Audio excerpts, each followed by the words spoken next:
8:25. Welcome back to Breakfast Television. Well, it's minus 24 degrees, but everything's coming up. Roses here in studio, the classic gift for Valentine's Day. Roses. But what does your bouquet say about your relationship? Aline Ulrich is here from Esme to tell us all about it. Good morning to you. Good morning. Let's dig into some history here. And what is the history behind giving roses on Valentine's Day? Well, roses have always been a symbol of love. However, there's been other symbols as well, actually war and passion and politics. If we quickly look, the Romans used roses extensively. They used the petals as confetti. They used the petals in pillows. They used it for food as well, and of course, just the enjoyment of the roses themselves. In the 15th century, the British used the roses. The white ones were for York, the red ones was Lancaster.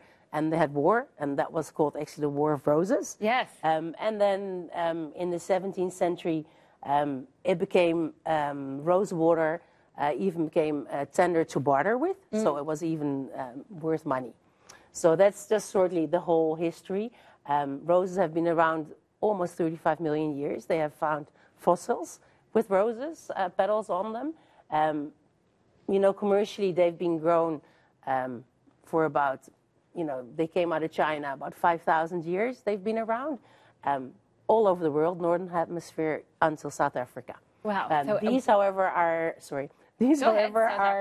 South Americans. Okay. So for Valentine, we'll have about 200 million roses will be sold worldwide, mostly South America, but also from the Netherlands.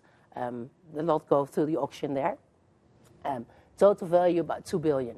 Incredible. So a rich history, obviously. It just goes beyond Valentine's Day in terms of the meaning. Let's go through some of the colors and what the colors mean, because there's such a beautiful array and selection of what you can offer for your Valentine. Absolutely. Depending on where you are in your relationship or what you're trying to indicate. So take us through some of the common colors and what meaning is associated. Well, the red is about 50% of the roses will be red.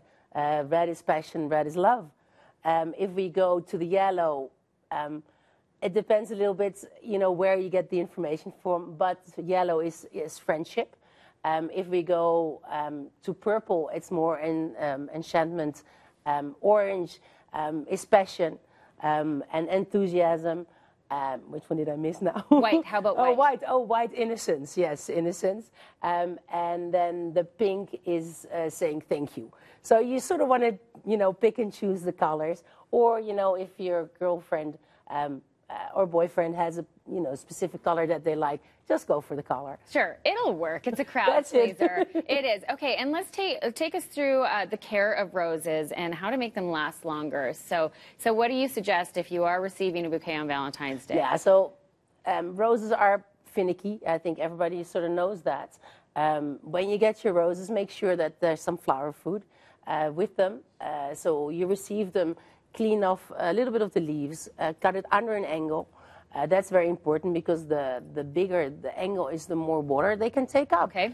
Roses are like us. It's like 85% water. So, yeah, they're thirsty. So make sure to cut them, put them in the vase with the proper flower food. They do like their water a little bit warmer. That makes it easier for the flowers to take the water up. It doesn't matter if I cut with scissors or with a knife? Well, actually it does. Yeah. It is actually better to cut them under an angle with a knife because it's sharper. If you use scissors, you just sort of squeeze the stem. And when you squeeze the stem, it is harder for the cells to take up water. Okay. And actually the best way to do them is cutting them underwater. So you cut them underwater because then there's no air bubbles that can get cut in the cells. Wonderful. So, I love it. Happy Valentine's Day to you. And these, of course, are from Esme. And you can pick your color and your meaning for your Valentine this upcoming Wednesday. Thank you so much for joining us.